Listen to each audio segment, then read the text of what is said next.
What's up, everybody? This is Hope at Hand. You alright, Michael? Tour update number trace, I think. So, start off with we left you last update. We were in Mobile, Alabama, and unfortunately, after that update, we didn't leave Mobile, Alabama. We stayed. The various reasons, which we will mention at this moment. Our van had a little bit of a gas leak, which is not a big deal. Not a big deal. Oh, so we call AAA, right? And first we're trying to inch our way to the Ford dealership to get our van fixed. We finally get there. Ford can't help us, so we call Steven. Steven calls AAA on his phone, and so they send out this like raggedy old truck with like half-broken equipment. Like, me and David were looking at each other. We were like, oh no, I don't even know this thing can pull the van. And so basically this guy, like, he hooks the van up like by the front, like from the front, and like the van is like hanging sideways, and like and he's like struggling to like pull it at all. Like his engine is like it was bad. So he starts pulling, and the Ford dealership's on a hill. So he starts going up the hill, and there's a speed bump right at the top of the hill. Oh boy. And so right when he hits the speed bump, me and David, seriously, I haven't heard this in detail yet. Like 2 seconds before before it happened, me and David were like, oh my gosh, I would not be surprised if that tow truck just broke.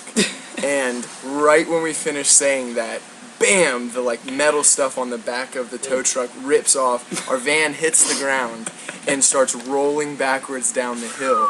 And my first reaction was like, oh crap, let's stop it. And then the van gained speed very fast, and then we all ran and we're trying to get out of the way. And so it goes flying back down the hill and slams into the Ford dealership, bends over a concrete pole, and like dents the bumper, scrapes some paint, and like wrecks our like light hookup hitch.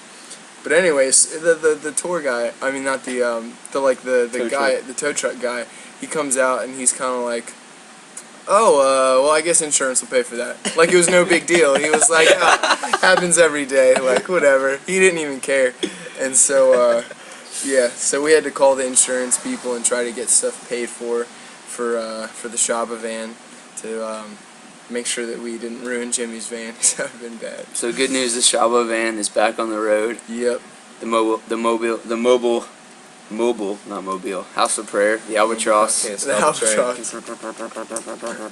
It's good news. So we left Mobile Thursday, last Thursday. We went up, we had a show scheduled in Valdosta, Georgia.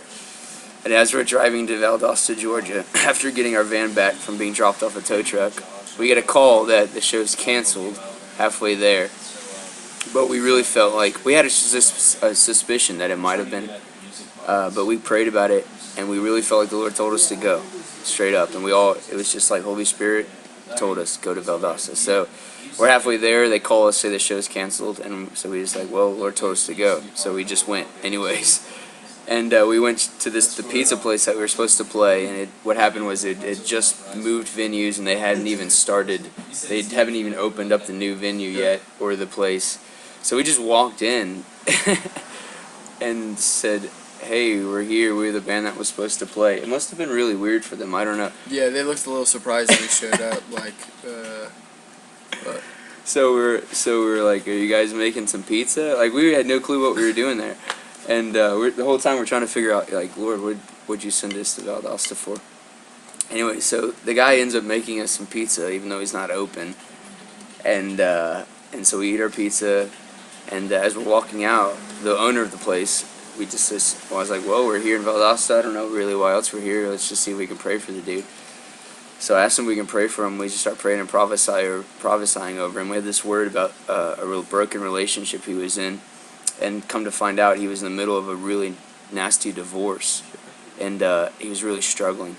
And so we just started to pray for him, and the Lord just really met him, like in a really intense way. I mean, he's kind of like a real rough dude, but his eyes were like, he was ready to break down.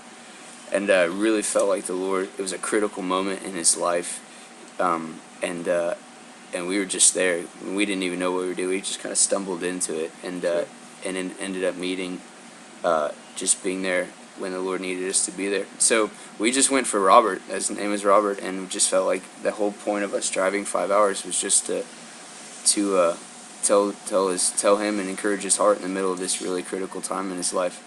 So then we left there and went up to Atlanta, to Dacula, Georgia, the next night. It's called the Awake Venue. It's a youth group up in Dacula, which is about an hour north of Atlanta. And this is a place that's they run hardcore shows. It's a youth group during the weekend or Wednesday night, and then the rest of the days they do hardcore shows to kind of reach the kids. But what we found there was that a lot of the kids, they were going to the youth group, they kind of enjoyed the hanging out around the youth group, but they lived just lives that were totally outside of anything that has to do with Jesus. Yeah. In fact, Erin talked to one girl that she'll tell you. Yeah, I talked to this one girl. I was just like right before the show, I went outside and just wanted to kind of get a feel of like what the kids were like at the venue. So I was asking like if some of them were Christians or what they thought about God or really what was going on in their lives. And this one like 15-year-old girl just like came up and she was just like, hey guys, listen to this story. I got a cool story. And she was smiling, but like you could tell that she wasn't like happy at all.